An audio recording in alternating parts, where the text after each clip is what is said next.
Hello friend, एक बार फिर से आप सभी का मोस्ट वेलकम है आपके ही अपने YouTube channel CBM study line में। जैसा कि आप जानते हैं कि हम एक सीरीज स्टार्ट किए हैं जिसमें हम ऑब्जेक्टिव और सब्जेक्टिव क्वेश्चन देखते हैं और वो भी चैप्टर वाइज। और इसी क्रम में हम चैप्टर 2 का ऑब्जेक्टिव सब्जेक्टिव दोनों डाल दिए थे और चैप्टर 3 का भी ऑब्जेक्टिव डाल दिए थे। और इस वीडियो में देखेंगे इसका सब्जेक्टिव क्वेश्चन। और आप लोग पर मतलब आप लोग ऐसा करते हैं कि ऑब्जेक्टिव पर ज़्यादा ध्यान देते हैं, लेकिन ऐसा नहीं करना चाहिए आपको, क्योंकि सब्जेक्टिव क्वेश्चन एग्जाम के लिए बहुत ज़्यादा इंपॉर्टेंट है। उसको भी देखा कीजिएगा। और इस वीडियो में हम चैप्टर 3 यानी मानव तथा रंग संसार का टॉप 25 क्वेश्चन करेंगे। और वो कौन सा क्वेश्चन होगा? सब्जेक्टिव क्वेश्चन होगा। तो आप इस वीडियो को पूरा अंत तक देखिएगा, क्योंकि इनमें जितना भी क्वेश्चन होगा वो सभी वीवीआई होगा। तो चलिए अब बढ़ते हैं वीडियो में आगे। और यदि आपने इससे पहले वैसे वीडियो को नहीं देखा तो उसका प्लेलिस्ट बना दिया गया, जिसका लिंक डिस्क्रिप्शन बॉक्स में दिया गया, आप वहाँ से भी देख सकते हैं। और यदि आपने इस चैनल को अभी तक सब्सक्राइब नहीं किया तो सब्सक्राइब कर दीजिए और इस वीडियो को भी एक लाइक कर दीजिएगा और अपने दोस्तों के बीच भी शेयर कर दीजिएगा। चलिए बढ़ते हैं आगे।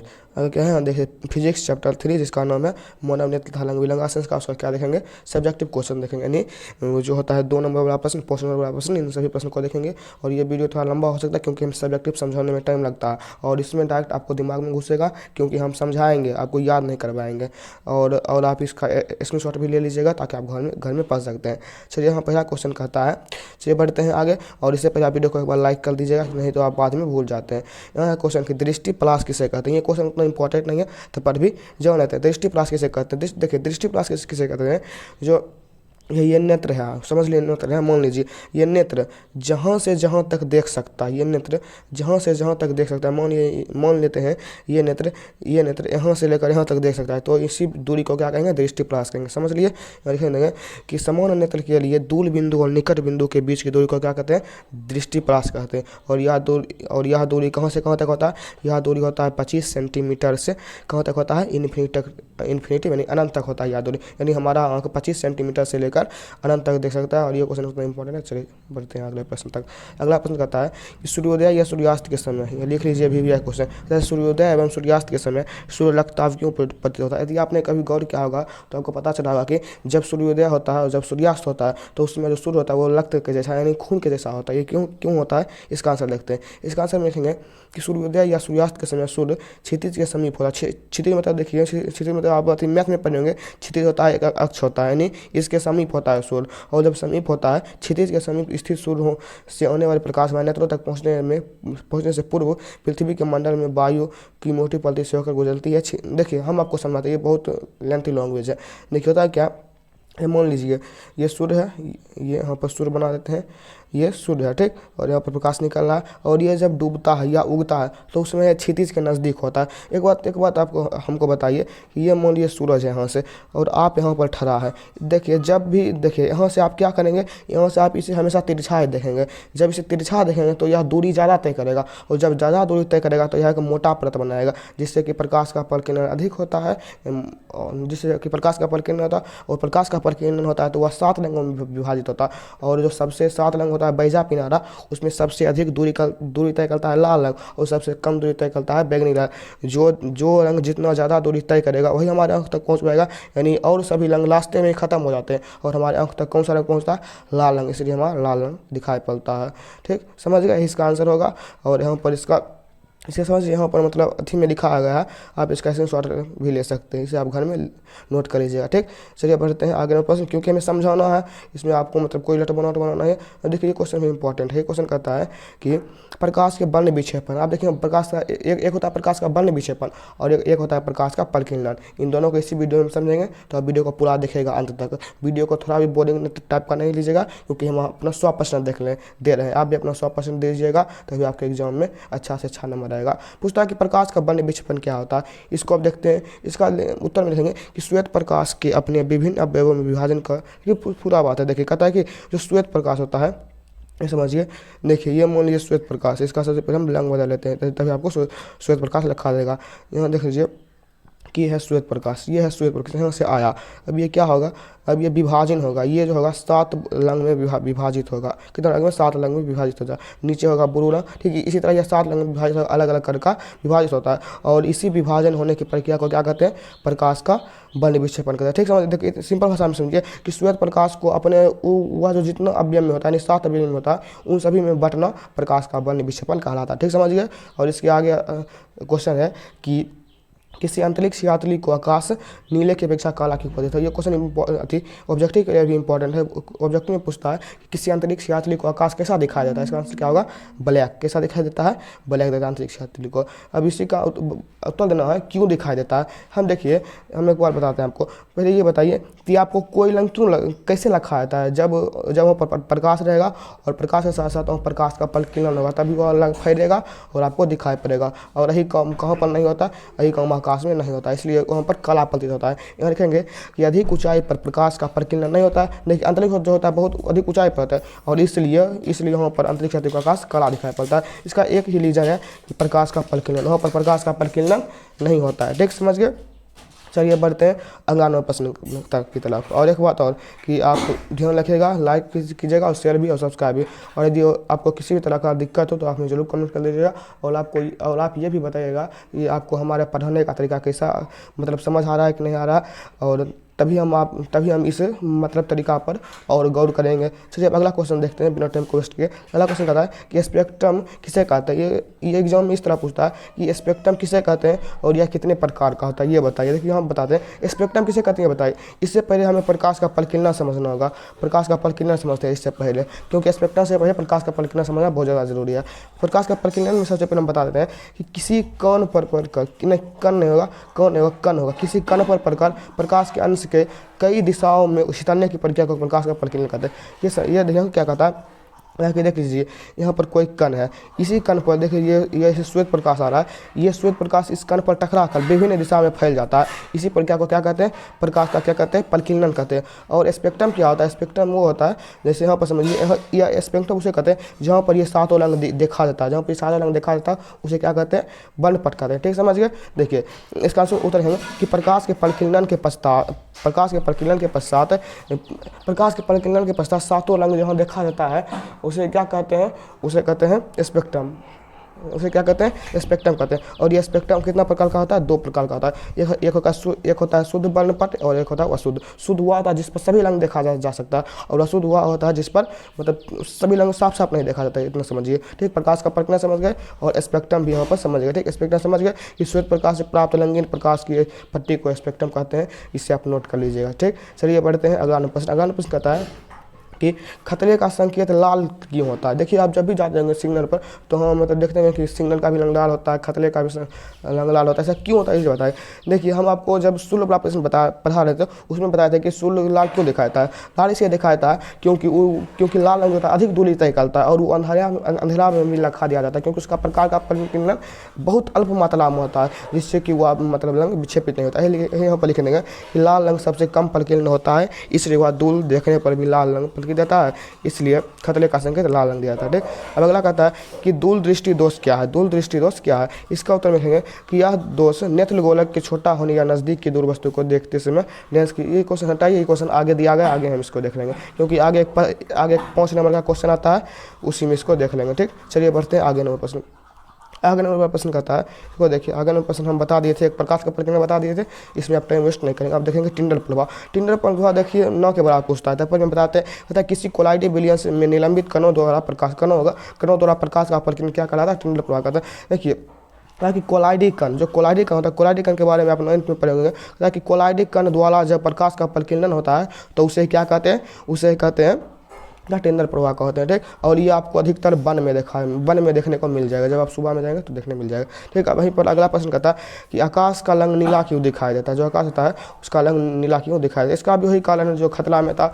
जो आकाश का रंग होता है लिख देंगे कि जब प्रकाश की किरणें वायुमंडल में उपस्थित छोटे छोटे कण से टकराते हैं। देखिए क्या होता है, वायुमंडल में बहुत सारे छोटे छोटे कण होते हैं और उससे जब प्रकाश की किरण टकराती है तो वह क्या करती है, तो गैस के अणु प्रकाश की किरणों को प्रकिल्तित मतलब वही फैला देती है। तब नीले रंग का परिकिरण सबसे अधिक होता है, जिसे आसमान का रंग नीला प्रतीत होता है। देखिए इसका आंसर एक लाइन में कि प्रकाश का परिकीर्णन के कारण आकाश का रंग नीला दिखाया जाता है, और क्योंकि नीला रंग का परिकीर्णन सबसे अधिक होता है। ठीक, इसका एक लाइन में आंसर है, तो आप फिर देख लीजिएगा। अगला प्रश्न कहता है कि ताले टिमटिमाते हैं लेकिन गला नहीं। ये बात आप जानते हैं कि ताले जो होते हैं वो टिमटिमाते हैं परंतु गला नहीं टिमटिमा। ऐसा इसका कारण क्या है? देखिए इसका कारण है कि ग्रह तारे की अपेक्षा हमारे नजदीक, ग्रह जो होते हैं वो तारे की अपेक्षा नज़दीक होते हैं, यानी ग्रह कम दूर होता है, तारा बहुत दूर होता है।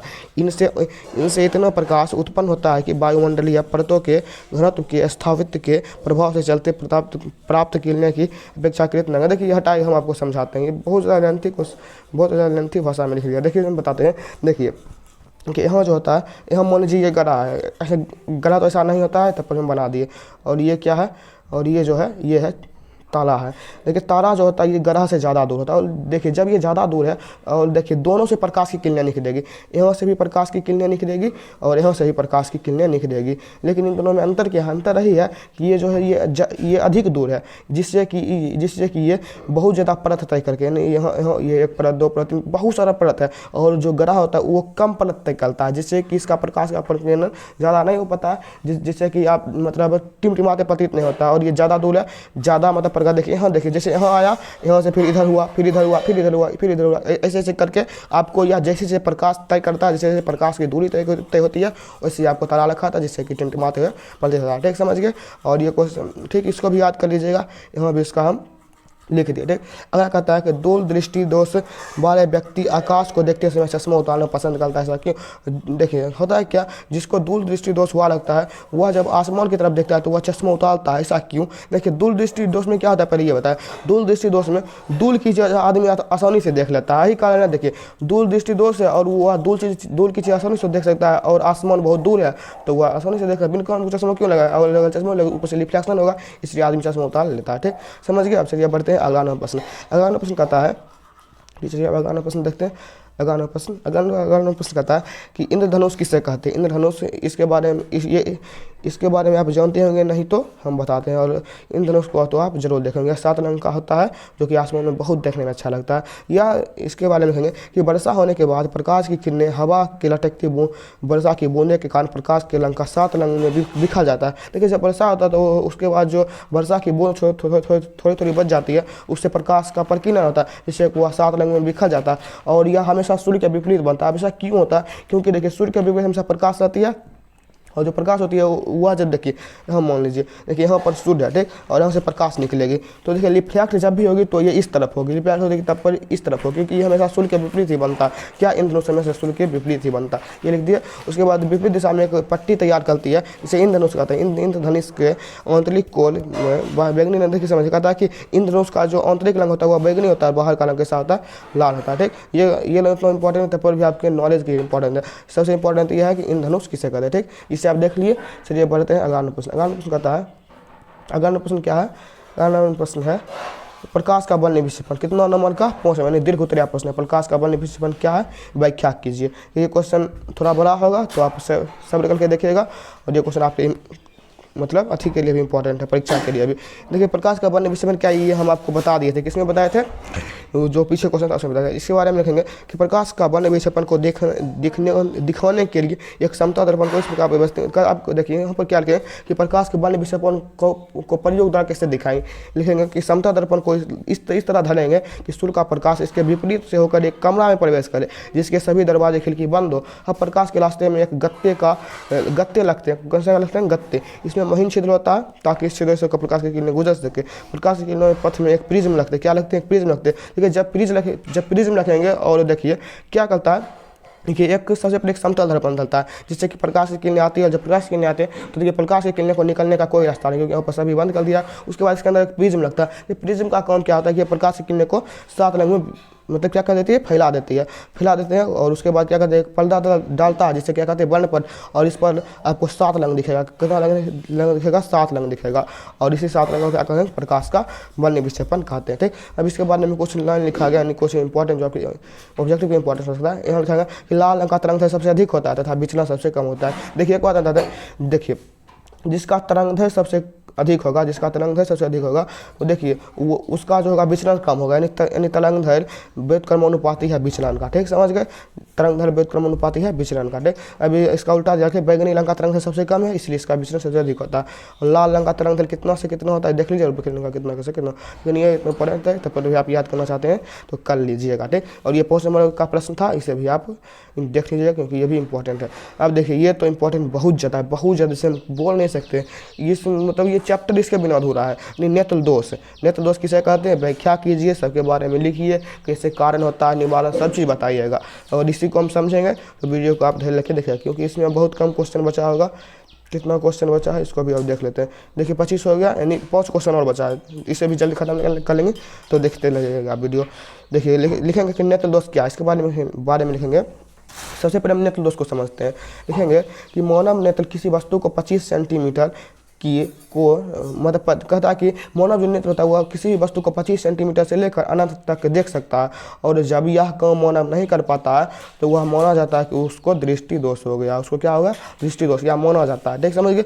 अब एक बार फिर से बताते हैं कि जब मानव नेत्र 25 सेंटीमीटर से लेकर अनंत तक के बीच में रखी वस्तु को वह साफ साफ नहीं देख सकता है तो वह नेत्र दोष कहलाता है। ठीक, नहीं तो आप ऐसे समझ सकते हैं कि जब मानव का दृष्टि पलाश मतलब खराब हो जाता है तो उसे क्या कहते हैं, नेत्र पलाश, नहीं नेत्र दोष कहते हैं। ठीक, समझ गए। इसे आप ऐसे भी लिख सकते हैं। देखिए क्या कहते हैं, परीक्षा में अपना भाषा से लिखिएगा, कोई नहीं हमारा कॉपी कीजिएगा। ठीक, अब कहता है कि नेत्र दोष के प्रकार, क्योंकि व्याख्या करना बोला, नेत्र दोष 3 प्रकार के होते हैं मुख्यतः, जो आपके एनसीईआरटी में बन रहे हैं ना, तो भारत विधान से चलेंगे, उसमें वह बिंदुकता दिया गया है, बहुत दिया है, लेकिन हम एनसीईआरटी से चलेंगे। नेत्र दोष कितने प्रकार के, 3 प्रकार के। पहला निकट दृष्टि दोष, दूर दृष्टि दोष, जरा दूर दृष्टि दोष, यानी नहीं जला दृष्टि दोष। ठीक, अब इन सभी के बारे में ठीक से व्याख्या करेंगे तो आप वीडियो को पूरा देखिए। हम कह रहे हैं कि अगर कोई क्वेश्चन को देखिए नहीं देखिए, लेकिन इस क्वेश्चन को आप ध्यान रखिए क्योंकि ये क्वेश्चन इंपॉर्टेंट है आपके एग्जाम के लिए। अब सबसे पहले निकट दृष्टि दोष के बारे में देखेंगे।